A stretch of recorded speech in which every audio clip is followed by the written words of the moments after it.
RCR presenta Buen Provecho, una producción nacional independiente con certificado número 22388 para dar cumplimiento al artículo 14 de la Ley de Responsabilidad Social. A partir de este momento, los invitamos a formar parte de esta mesa donde se componen y descomponen los problemas del país. RCR presenta Buen Provecho.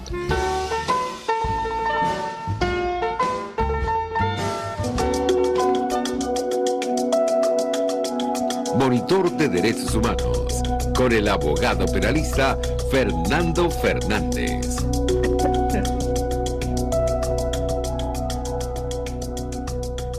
Buen mediodía y buen provecho. Les deseamos a todas las personas que nos escuchan.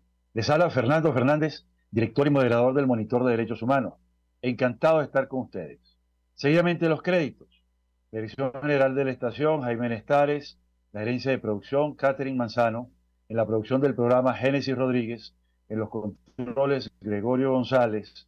En la conducción, quien les habla, Fernando Fernández. Este programa se transmite en vivo en todas las plataformas digitales rcr750.com, rcr.tv y rcr750. En YouTube, rcr750, donde queda grabado. Esta es la radio que se ve. El Monitor de Derechos Humanos tiene cuentas en Twitter, @DHMonitor, @FM_Fernández, @Monitor Indígena y @CumpliCriminal. Con las etiquetas siguientes: Monitor de DH, Observa Atrocidades, DH Pueblos Indígenas. También Criminal Compliance. En Instagram estamos en @DHMonitor. Hoy 22 de marzo de 2023 tenemos el agrado, el prestigio además, que nos honra con su presencia, de contar con Tairi Moya. Tairi Moya es una abogada venezolana, profesora en estos momentos en la Universidad Complutense de Madrid, y también doctora en Derecho, una investigadora realmente impresionante en su alcance, en su profundidad, y también una docente. Así que bueno, bienvenida Tairi, ¿cómo estás? Hola Fernando, muchas gracias por la invitación a participar en tu programa. Para mí también es un halago poder compartir contigo y con tu audiencia. Muchísimas gracias Tairi, y sobre todo tu disponibilidad. Sé que has tenido una agenda muy, pero muy ocupada, pero también muy productiva. Estás llegando de Noruega y estás ahora en Madrid impartiendo tus conocimientos y generando nuevos conocimientos con tus estudiantes, lo cual me parece que es perfecto, pues, ¿no?, para nuestros fines. Habíamos convenido en hablar del caso que actualmente ha removido los medios de comunicación y las redes sociales de bando y bando. Tenemos el caso nada más y nada menos que la orden de arresto a Vladimir Vladimirovich Putin por la Corte Penal Internacional. Un temazo, y yo creo que es el gran tema después de que en el siglo XX se hizo el juicio a Nuremberg. Quizás, si logra implantarse un juicio a este personaje, pudiéramos hablar del gran juicio del siglo XXI. ¿Tú qué piensas? Totalmente de acuerdo contigo, Fernando, de iniciarse, o cuando se inicie, o crean o no, este juicio va a ser el juicio del siglo XXI y efectivamente va a marcar un antes y un después, ¿no? Muchas personas tal vez están observando el conflicto que se vive actualmente en Ucrania como un conflicto lejano, ¿no?, ajeno a nuestra región, inclusive a nuestra región hablando como latinoamericana, pero aquí en Europa esto ha causado muchísimo impacto, ¿no? Muchísimo impacto. Y aunque sabemos que no es nuevo, que vamos a hablar puntualmente del caso de Rusia, porque ese es el que vamos a hablar el día de hoy. Sabemos que no es nuevo que Rusia ha estado vinculada a otras guerras en el mundo. Esta toca el corazón de Europa, ¿no? Y por todos los hechos que se están suscitando en Ucrania. Ahora bien, estos cambios que se están visualizando desde que comenzó toda esta guerra de agresión, se ve ya que esto va a transformar las relaciones internacionales, puede inclusive ir modificando el orden mundial correlación de fuerzas en el plano internacional, el impacto que va a tener en el Consejo de Seguridad de las Naciones Unidas, el impacto o cómo se va a desarrollar todo esto en relación al Consejo de Seguridad y otros organismos internacionales, y muy en especial que sin dejar de hacer énfasis en los otros puntos que he mencionado, está el tema de las inmunidades de jefes de Estado. De aquí en adelante va a haber, ahora sí, que lo hemos venido viendo después de la Segunda Guerra Mundial y con la creación de los tribunales ad hoc, como tú muy bien lo sabes, esto va a afianzar muchísimo más este criterio de que nadie es intocable. Nadie es intocable, nadie puede sustraerse de la realidad internacional y pensar que puede cometer todos los crímenes que le apetezca por las razones que sean, ¿no? Sean por las razones que sean, que hoy en día estamos en un mundo globalizado, interconectado, donde los movimientos defensores de derechos humanos y de personas que han luchado contra los crímenes internacionales tienen más claro que no se puede aceptar la impunidad, no importa de dónde venga, de qué país venga, de qué estado venga. Por lo tanto, debe ser una justicia internacional sin dobles raseros. O sea, las reglas son estas, el ser humano es nuestro foco de atención y si tú vulneras a los humanos, oye, tienes que ser juzgado. Ese es el mensaje actual. Por eso lo que está realizando la Corte Penal Internacional en estos momentos es tan emblemático, porque te lanza una serie de mensajes, no solo de cara a las víctimas que se viven en Ucrania, no solo de cara a todos aquellos que estén implicados en la maquinaria de guerra, sino también de cara contra todos aquellos que puedan ser o estén siendo investigados por la Corte en cualquier cantidad de situaciones que enfrenta la Corte Penal Internacional, o contra aquellos que creen que nunca van a ser investigados. ¿Ok? Es una corte que ha ido demostrando que, oye, yo estoy cogiendo músculo, yo estoy cogiendo fuerza, aunque vamos a tocar otros aspectos, y yo voy a demostrar que mi interés en la justicia no se centra solo en África, porque sabes que al principio se acusaba a la corte de que solo se centraba en situaciones de África, y la corte ha abierto una gran gama.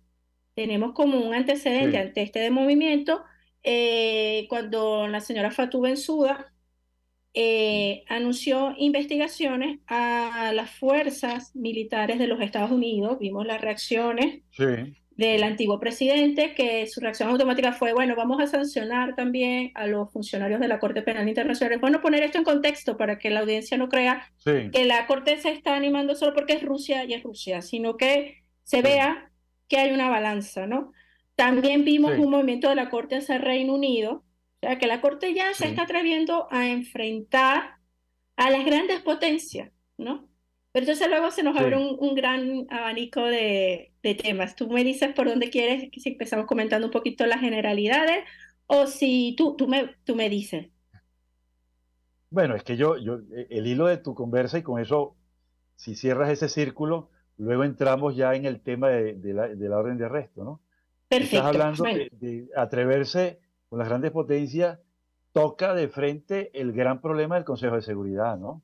Totalmente. El Consejo de Seguridad fue concebido para controlar las amenazas a la paz de parte de países que no eran miembros permanentes del Consejo de Seguridad. Pero ¿qué pasa cuando un miembro permanente con poder de veto en el Consejo de Seguridad es el disruptor, el infractor, el que comete actos ilícitos? Ahí viene el gran rollo, ¿no? Sí, ese es uno de los grandes problemas que se enfrenta actualmente. Por eso en la introducción les comentaba que esto va a cambiar, más allá de que se vea como un hecho aislado, va a cambiar el orden mundial y va a cambiar mucho la correlación o la relación de cómo se va a, a ver cómo se puede transformar ese Consejo de Seguridad, porque lo que es un hecho es que sus integrantes han estado vinculados a grandes tragedias humanas, es algo que no se puede negar, y esto lo muestran todas las investigaciones internacionales que han existido a lo largo de la historia, ¿no? Entonces, cuando se es defensor de la causa de no más impunidad, luchemos contra los crímenes internacionales, violaciones masivas de derechos humanos, se ve a todos los sectores sin ideología política, sino en aras de darle respeto y supremacía a esas personas, ¿no? Que sea un mundo, sonará muchas personas dirán, no, esto suena como muy surreal, demasiado come flor o qué sé yo, pero lo que las personas no se imaginan es que esto ha sido una idea que ha evolucionado de manera avasallante, si se quiere, la evolución del derecho internacional penal y cómo reequilibrar, porque al final y al cabo, aunque mucho se trata de visualizar y creo que es una de las máximas que alegan los países cuando sus sistemas son débiles, y es el de un derecho más que internacional, un derecho interestatal, porque tratan de sacar temas de soberanía,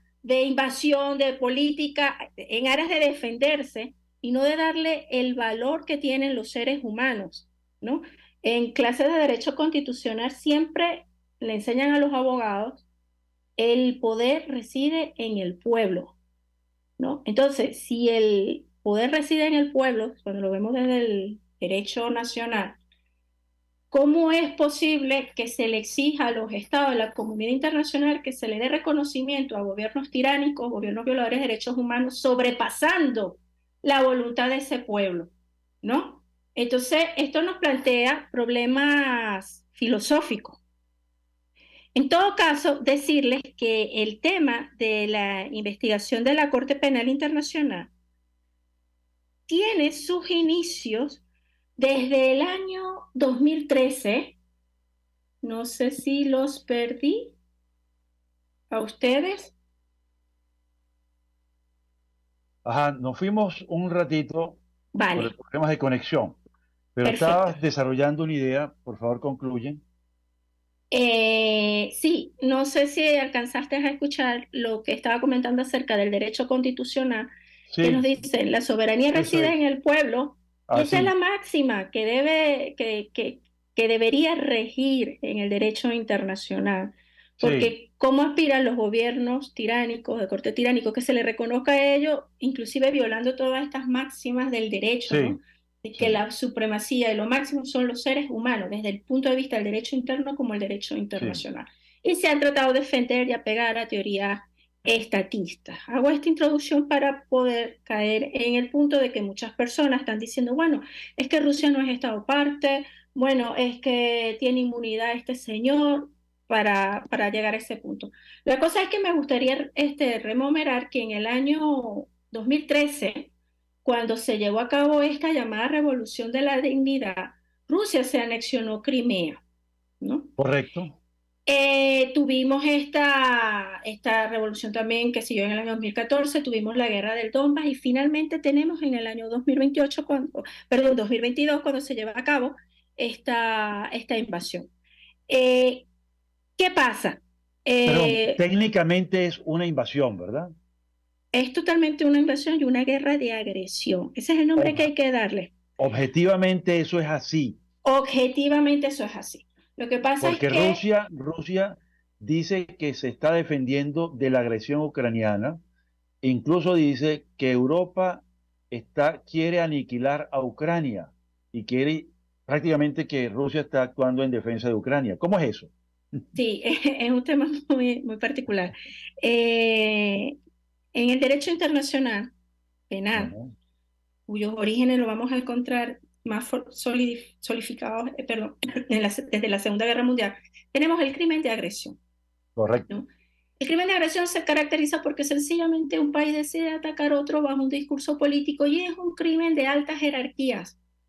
No es un crimen que puede perpetrar mandos medios, mandos bajos. No, no, no. Este es un crimen de jerarquía y es conocido como el crimen de los crímenes, el de agresión, porque el crimen de agresión se puede dar fácilmente los otros tres grandes crímenes que tenemos en el Estatuto de Roma, que son el crimen de guerra, el crimen de lesa humanidad y el crimen de genocidio, ¿no? La agresión más recordada de todo el mundo fue la de Hitler, ¿no? claro. Cuando se anexionó a Polonia. Y aunque hemos tenido otros hechos, esta ha sido como la más relevante porque el resto de conflictos internacionales que hemos tenido después de esa fecha han sido conflictos armados internacionalizados, es decir, que son internos, pero por alguna u otra razón ha tomado matices o participación de otros estados en ese conflicto, o internacionales cuando dos países se están enfrentando, dos estados. En todo caso, Ucrania solicita a la Corte Penal Internacional. Ucrania no es parte del Estatuto de Roma y no se hizo parte porque cuando surge o entra en vigencia el Estatuto de Roma, Ucrania estaba siendo como un país naciente, formando su democracia, y ellos como que en un espíritu de independencia, su Corte Constitucional indicó que ellos iban a ser capaces de juzgar los crímenes, que no era el momento de ratificar el Estatuto de Roma. Bueno, sabes, todos estos tipos de discursos nacionalistas que suelen desarrollarse en determinados sistemas.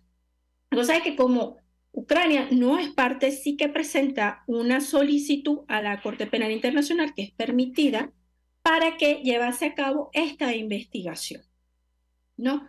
Se concluye esa investigación, hace esa primera solicitud, luego realiza otra solicitud en cuanto a toda la guerra de agresión que se estaba perpetrando desde el 2022.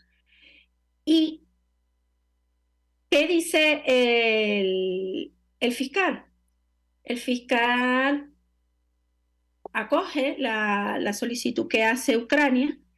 Sin embargo, esto tenía que pasar, el fiscal lo tenía que evaluar, hacerle el examen preliminar, como toda situación que llega a la Corte Penal Internacional, para posteriormente solicitar su aprobación ante la Sala de Cuestiones Preliminares.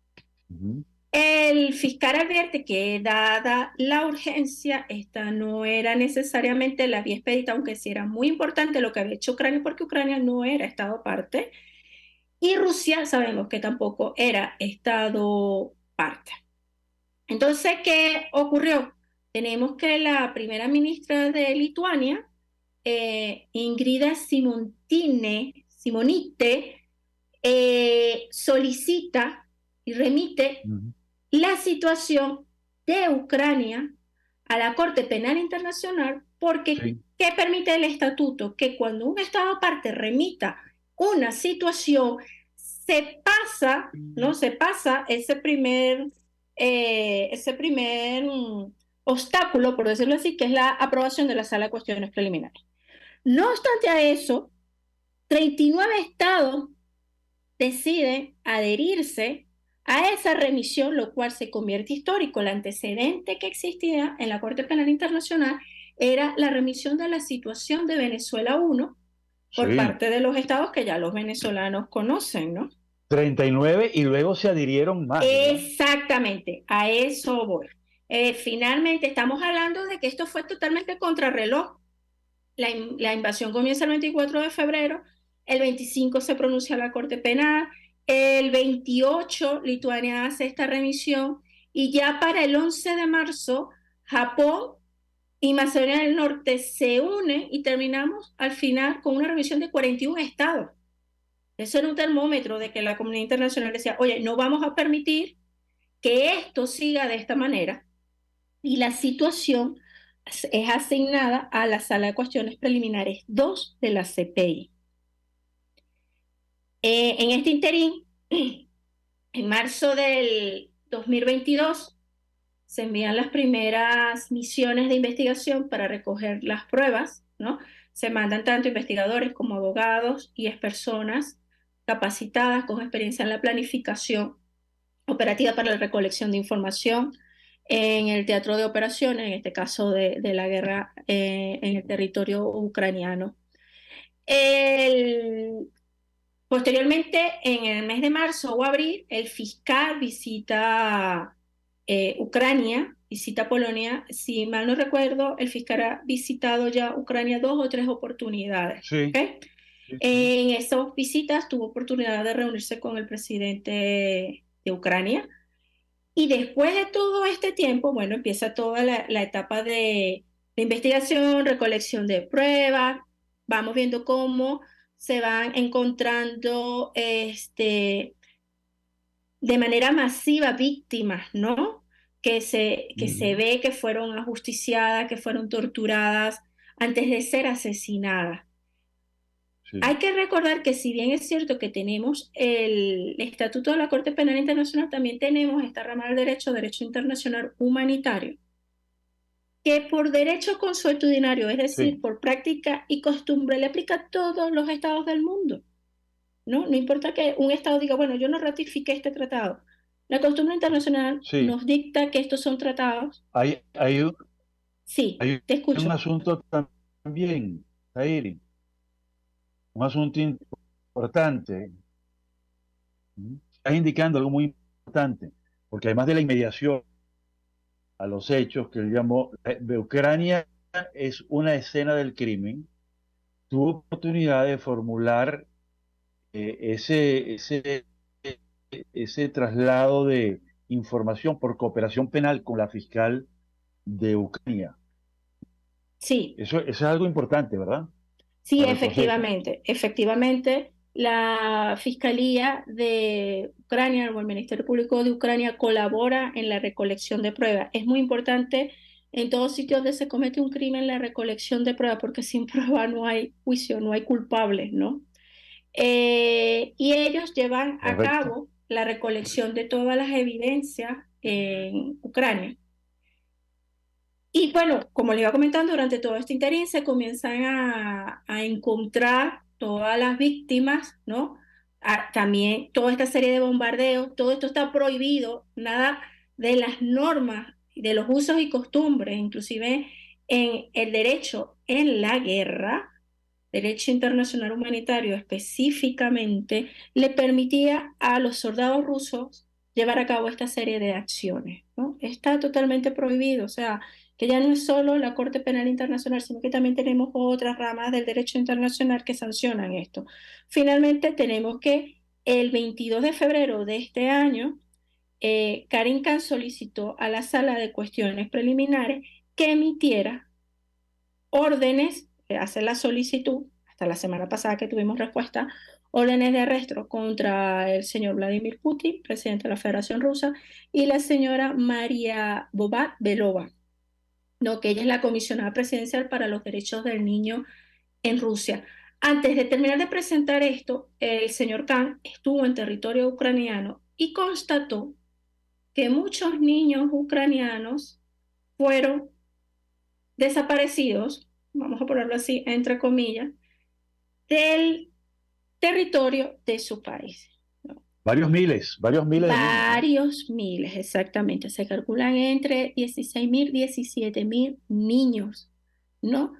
Eh, ¿Por qué se nombra al señor Putin y no a otras personas que pudiesen estar en la cadena de mando? ¿O por qué no por otros crímenes? Si ya se han encontrado lamentablemente cuerpos de personas ajusticiadas en fosas comunes, ¿no? O inclusive así a la intemperie en la ciudad.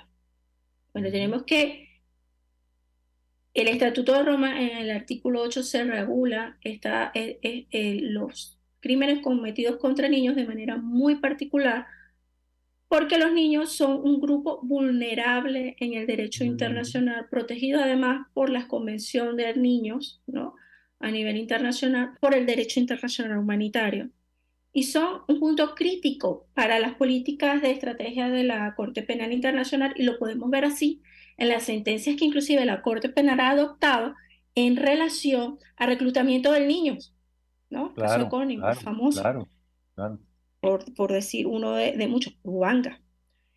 Ha sido como un eje o es uno de los puntos centrales de la Corte Penal Internacional. ¿Qué pasa? Mm. Muchos de estos cientos de niños aparentemente fueron deportados de Rusia, y se dice aparentemente hasta que no aparezcan todos, ¿no? Y se alegó que Putin había emitido decretos presidenciales que facilitaban la concesión de la ciudadanía rusa a estos niños y que estos fuesen aparentemente adoptados eh, por familias rusas, ¿no? La cosa es que, dado este hecho, tenemos que el 17 de marzo la Sala de Cuestiones Preliminares, la 2, emite las órdenes de arresto y vemos al presidente de la Corte Penal, al señor Piotr Hofmanki, un señor polaco, dando a conocer esta noticia. ¿Por qué hago la mención de la nacionalidad de un juez polaco? Porque los polacos han sido un pueblo muy sufrido en la historia, altamente sufrido.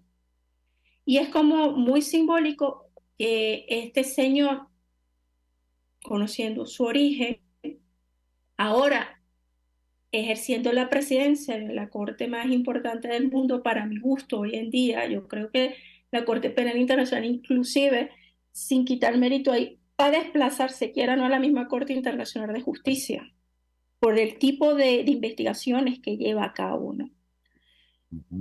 Y que vamos a este señor de origen polaco decir, se ha autorizado la emisión de órdenes de arresto contra el señor Putin y la señora Bubabelova, ¿no? Es muy emblemático para este pueblo. Ahora bien, esto nos lleva, ya con este contexto así explicado a grandes rasgos, a una serie de considerandos, ¿no? La Corte Penal Internacional depende de los países miembros para llevar a cabo la investigación y la ejecución de sus órdenes, ¿no? Y la realidad es que hay países que no son parte de la CPI, tal como lo estábamos anunciando al comienzo del programa, por ejemplo, India, China, Estados Unidos, que lo curioso fue que aunque participaron en las negociaciones del Estatuto de Roma, al final no quisieron ratificar el Estatuto de Roma, y bueno, eso da Firmaron, inclusive Clinton lo firmó. Eso, podemos aquí sacar un tema. ¿Qué dice una parte de los comentaristas o políticos en el área internacional, más que abogados del derecho internacional o del derecho internacional penal? Se tiene la idea de que Rusia no tiene la obligación legal de cooperar con la Corte Penal Internacional, y desde su punto de vista es poco probable que entreguen los sospechosos para enjuiciarlos, y en especial tomando en consideración la figura del señor Vladimir Putin, que es la máximo líder de Rusia y de una potencia. Sí, Tairi, mira, tenemos que hacer un pequeño break para anuncios institucionales. Nos separamos y volvemos a entrar, pero entramos entonces en el próximo segmento con el tema de quiénes son los sospechosos en esta orden de detención que ha emitido la Corte Penal Internacional, y qué significa esto frente a la realidad material, ¿no? Sobre todo, ¿por qué una orden de detención y por qué no una citación para que compareciera? Entonces lo dejamos en este momento y volvemos en unos minuticos después de los anuncios institucionales. Muchas gracias. Tairi Moya, profesora de la Universidad Complutense de Madrid. Ya volvemos.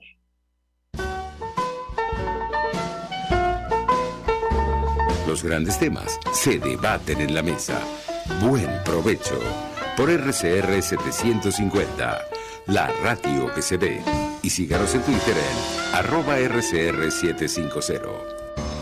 Puedes seguirnos en nuestras redes sociales. En Twitter, @RCR750, la radio que se ve. Y ahora quiero hablarte de la estación de servicio del Club Hípico, esa misma frente al Terras Plazas. Te invito a que la sigas en su Instagram, @BPTerrazas, donde en su historia están informando permanentemente la dinámica diaria en cuanto al servicio de surtido de gasolina. Con todos los mecanismos de pagos, la bomba Terrazas del Club Hípico cuenta con una gran tienda de conveniencia donde podrás encontrar todo lo que necesitas, tanto para ti como para tu carro, y también con atención de baterías Duncan.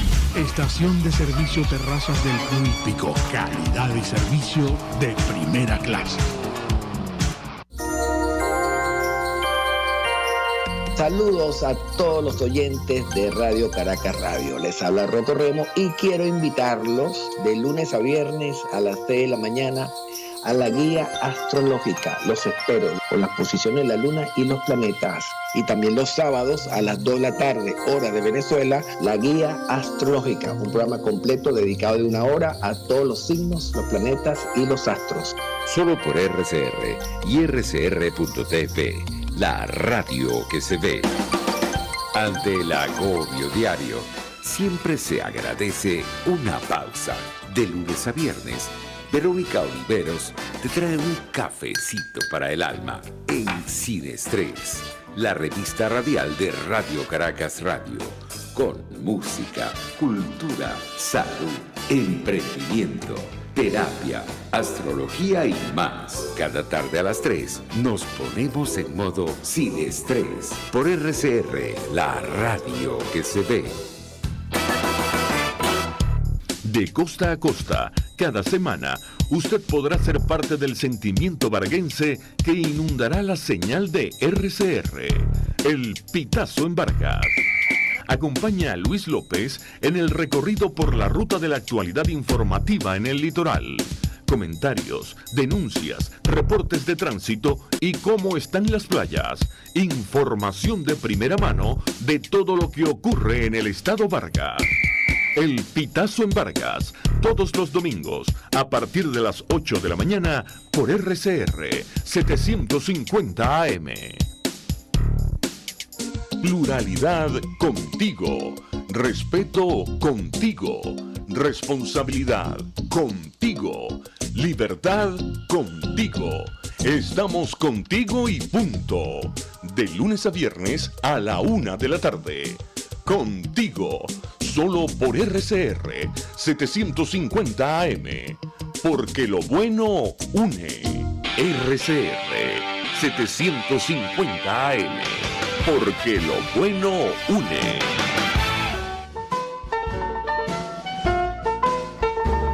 Escuchas Buen Provecho por RCR 750, la radio que se ve. De las implicaciones prácticas de la detención, el carácter de sospechoso, eso me parece importante, porque ya la página web del... ¿Estamos en línea? ¿Aló? Génesis. Ajá. Me parece muy importante que la página web de la Corte Penal Internacional define como sospechoso al señor Putin y a la señora Belova.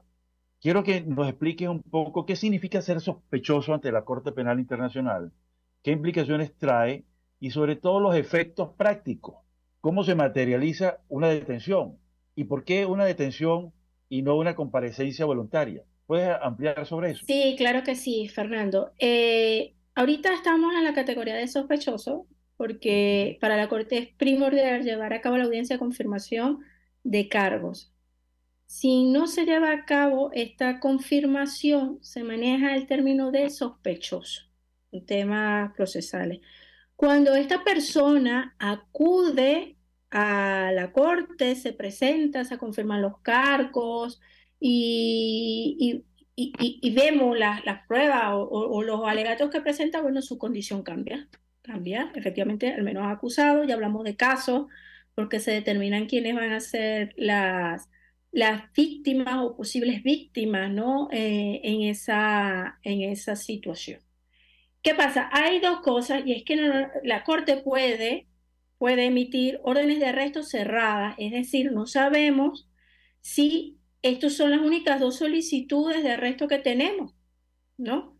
Porque puede suscitarse esta otra eventualidad que la Corte emita órdenes de arresto y que no lo diga por razones estratégicas, ¿no? Y que sin embargo le haya llegado al escritorio de los estados partes y saber quiénes son esos otros personas a las que se les ha emitido orden de arresto. En principio, la Corte no hace confirmación de cargos en ausencia, es decir, siempre se pide que la persona esté en el tribunal y esté escuchando todo lo que se le está imputando. Tenemos el antecedente de Omar al-Bashir, Omar al-Bashir, jefe de Estado de Sudán, se emitió una orden de arresto y claro, aquí hay unos tecnicismos que, bueno, que por razones de tiempo no da tiempo de comentar. Y es en relación a que, por ejemplo, el caso de Sudán fue remitido por el Consejo de Seguridad, esta no es remitida por el Consejo de Seguridad, ya contamos más o menos cómo llegó a la Corte Penal Internacional. Pero existe la posibilidad de que entonces tengamos estas órdenes de arresto cerradas y en principio la Corte no oye casos en ausencia.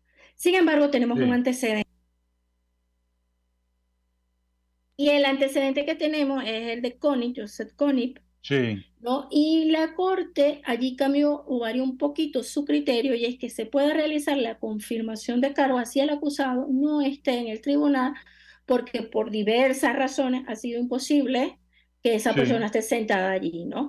De hecho, el fiscal Khan está solicitando que la confirmación de cargo se realice bajo esta excepción que operó desde el caso de Joseph Kony, también implicado, por cierto, en el reclutamiento de niños, ¿no? El tema niños es un tema muy importante. Es muy importante, igual que los temas de género, igual que la situación de indígenas, son temas centrales y súper delicados por ser grupos vulnerables ante la Corte Penal Internacional, ¿no? Y de las consecuencias de esto. Entonces, claro, por eso tenemos una categoría de sospechoso y se suele emitir esta orden de captura cuando se tiene el temor de que la persona se dé a la fuga, de que no se vaya a presentar a la corte, ¿no? Porque tal vez tenemos a alguien de un rango más bajo y a lo mejor esa persona dice, oye, yo voy y me presento a la corte, como han ocurrido antecedentes en la Corte Penal Internacional, y no es necesario una orden de arresto para forzarlo a sentarlo, ¿no? en ese banquillo. Ahora vamos a hablar de cómo se sienta, cómo logran que se sientan esas personas. Es que cuando entra en juego, y que es crucial, el tema de la cooperación internacional. Si no hay cooperación internacional, sería el fracaso de la Corte, ¿no? Automáticamente, ¿no? Una analogía automática. Entonces, el éxito de los trabajos de la Corte depende de este apoyo que brinden los estados. No podemos dejar de lado, por ejemplo, lo que se refleja en la Asamblea General de Naciones con todas las resoluciones que se han emitido desde la Asamblea General en contra de la agresión hacia Ucrania, ¿no? Donde se han rechazado las acciones de Rusia. Ya llevamos dos resoluciones que han sido apoteósicas que nadie esperaba. Ahí ya tú puedes medir el descontento de la comunidad internacional ante estos hechos. Es cierto también que hay un factor político, ¿no? Que, por ejemplo, lo que se ha denominado la diplomacia de las vacunas, como Rusia ha asistido o no ha asistido a determinados estados con el tema de las vacunas durante la epidemia del COVID, con préstamos internacionales, como los ha tratado de ir como cerrando los círculos, una técnica que también ha utilizado mucho China, ¿no? Y de ir ganando más amistades que enemistades, en especial en África. Hace poquito estuvo una cumbre en África donde los voceros rusos decían que África iba a tener un renombre iba a sobresalir a nivel internacional. No podemos olvidar tampoco que hay muchos estados de África que se sienten un poco golpeados. Los gobiernos de África, no hablemos de los pueblos es otra cosa. Los pueblos sí son pro corte, menos los gobiernos. O sea, el que controla no quiere ser controlado por nadie, quiere sentirse magnánimo en el manejo del poder. Entonces es un error decir tal país. No. El gobierno de esos países, de muchos de esos países, están contra la Corte porque saben que ellos también están siendo evaluados, ¿no? Que están bajo la lupa de la Corte. Entonces, en todo caso, tenemos un tema de cooperación. Hay un antecedente que fue en la situación de al-Bashir. Al-Bashir visitó Jordania no lo metió preso porque, o sea, no dijo vamos a ponerle las esposas, a mandarlo a La Haya, porque Jordania consideraba, oye, no, que este es un jefe de Estado y nos crea choque por el tema de las inmunidades, porque en Derecho Internacional Penal tenemos dos inmunidades, la inmunidad personal y la inmunidad funcionarial. Entonces, estas personas no son tocadas porque se parte del principio de que ellos están representando sus estados. ¿Qué le dijo la Corte a Jordania? No, su deber es, como Estado parte, presentar y apresar a quien usted se le ha solicitado que coopere y colabore con la Corte. Porque para la Corte Penal Internacional, artículo 27 del Estatuto de Roma, no caben inmunidades, no caben. Claro. Cero inmunidad. Sin embargo, tenemos un artículo, el artículo 98.1, que nos va a hacer un poquito cortocircuito, ¿no? Este artículo nos dice, oye, si se le entrega una solicitud a un Estado y este Estado debe actuar de una forma que tal vez sea incompatible con las obligaciones que le imponga el derecho internacional en relación a la inmunidad de un Estado o en relación a la inmunidad diplomática de una persona, en este caso, del presidente de Estado, o bien de un tercer Estado, se puede hacer algo, una excepción para esos Estados, ¿no? Ok. Pero, ¿qué nos dice la doctrina? La doctrina nos dice, oye, este artículo 98.1 realmente se lo puedes aplicar es a Estados no parte del Estatuto de Roma que se sientan con el deber de cooperar. Ojo, si fuese una orden de investigación que ha sido remitida por el Consejo de Seguridad, así sea, los Estados no parte, tienen el deber de cooperar con la Corte. Si es una investigación que ha comenzado porque la Corte lo decidió, un Estado parte, se puede exceptuar bajo esta norma. Lo que no implica que los Estados parte pueden decir, bueno, es que el señor Putin es presidente y tiene inmunidad, no lo voy a entregar. A los Estados partes no le aplica. Es una posición o es la aclaratoria que hace la doctrina. ¿Y cuántos Estados partes estarían entonces vinculados a ese deber de cooperación? Está en 122, 123, ¿no? Aproximadamente, sí. Aproximadamente 123 estados. El señor Putin lo que quiere hacer es decir, oye, tengo que tener cuidado cómo me muevo. Y uno de los antecedentes a este artículo 98.1 es las inmunidades del caso Yerodia, que a esto voy. El caso Yerodia, un expresidente, vicepresidente, perdón, tratar de apresarlo en Bélgica, pero una jurisdicción nacional, ojo, y le dicen, no, usted no puede ir a arremeter contra la inmunidad de un presidente o de un vicepresidente o un ministro exterior en funciones. Está violentando el derecho internacional. Eso lo dice la visión clásica del derecho de la Corte Internacional de Justicia. Entonces, se buscó darle el vuelco en el Internacional Penal, porque ya estamos hablando de grandes crímenes. Y ya la orden la está emitiendo un tribunal internacional, la está emitiendo un Estado parte. Y otra cosa que es importante aclararle a la audiencia es que pueden decir, bueno, pero es que Rusia no es parte del Estatuto de Roma. ¿Cómo es que la Corte puede conocer de eso? ¿Eso es un movimiento político? No es un movimiento político porque el derecho penal, Fernando, y tú lo dominas muy bien, es el tema de la territorialidad del crimen. Dónde, cómo, cuándo y el alcance de la comisión de un crimen, ¿no? Y los efectos del mismo.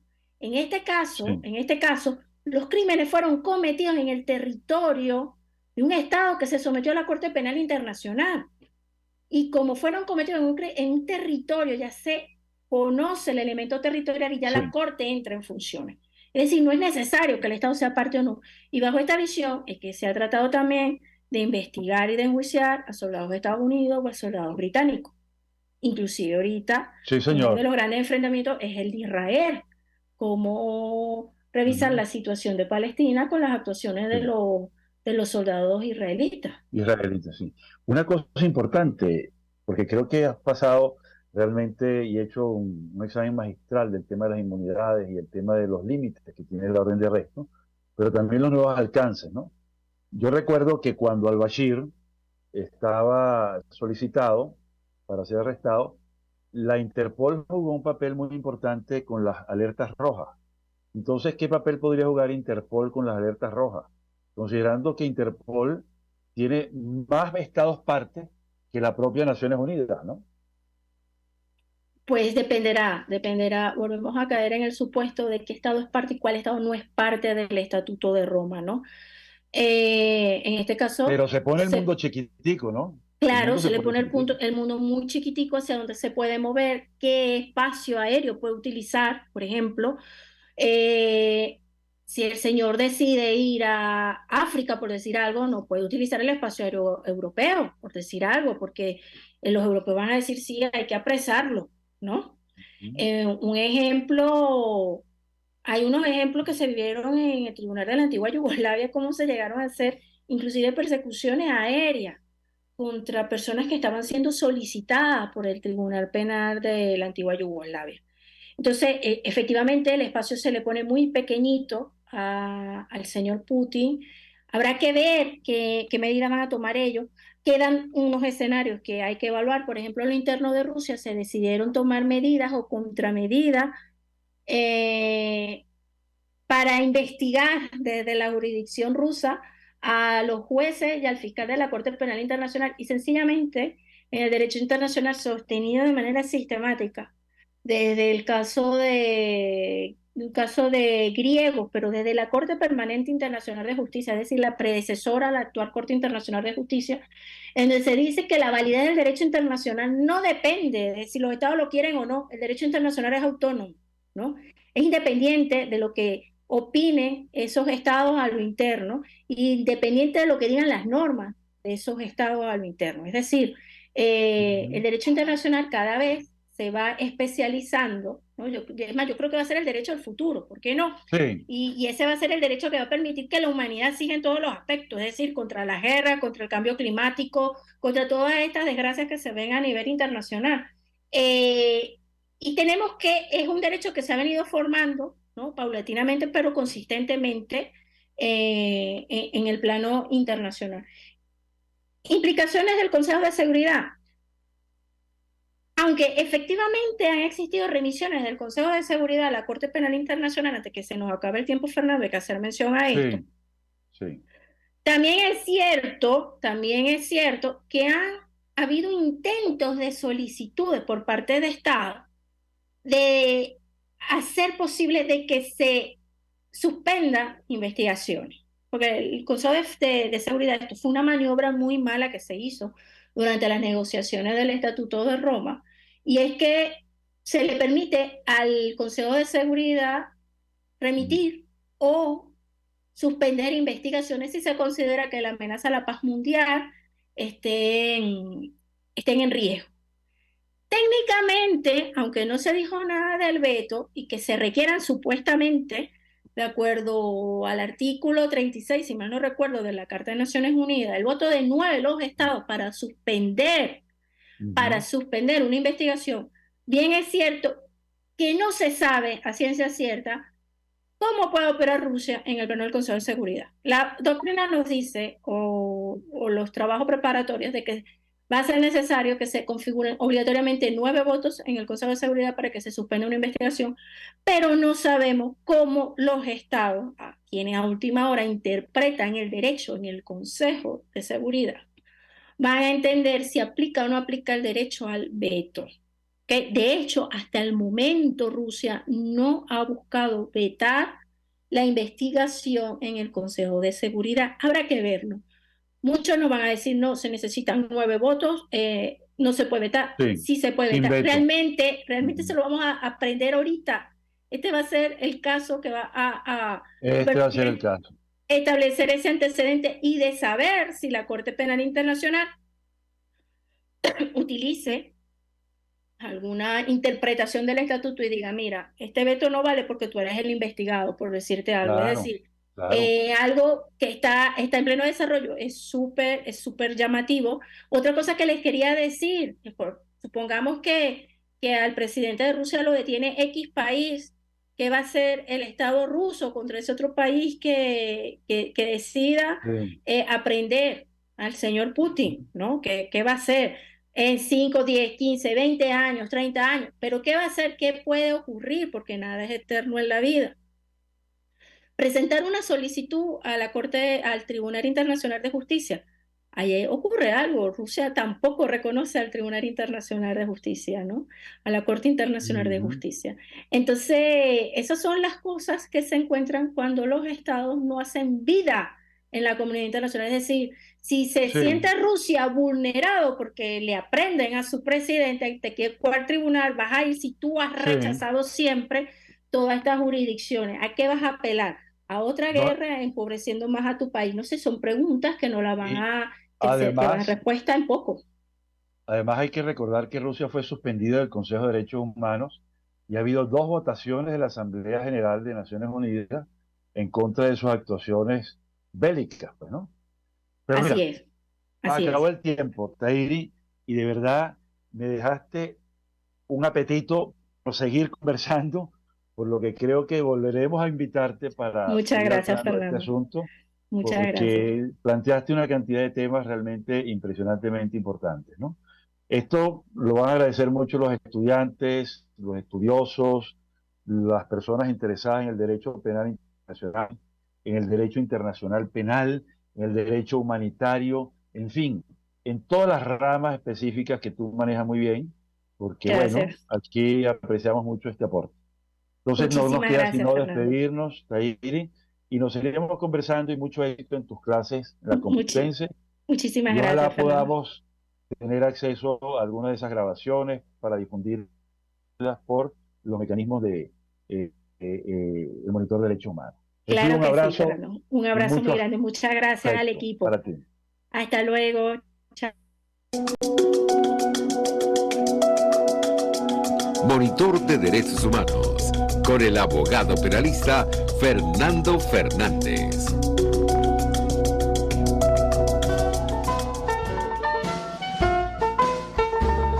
RCR presentó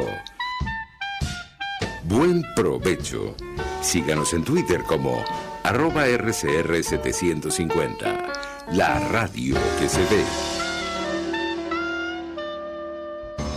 RCR presentó Buen Provecho, una producción nacional independiente con certificado número 22388 para dar cumplimiento al artículo 14 de la Ley de